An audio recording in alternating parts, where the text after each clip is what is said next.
বাজান টাকা দাও দাও বাজান, অনেক বিপদ আছি তো।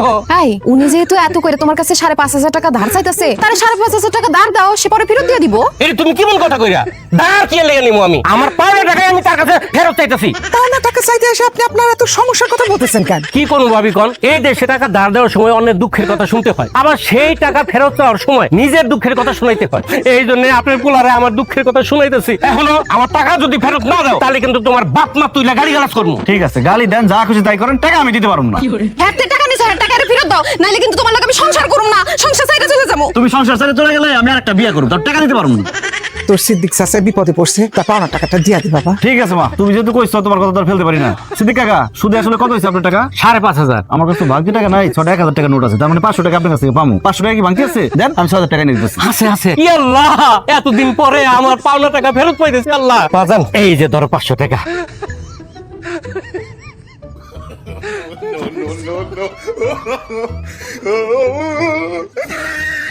কি চাচা এতক্ষণ ধরে বয়ে রইছেন, চা পানি কিছু দিমু খাইবেন? আরে চা পানি কি খাবো? লিটারে কই? তারে ঘর থেকে বাড়িতে গো এতক্ষণ আগে টাকা নিয়ে আসতে।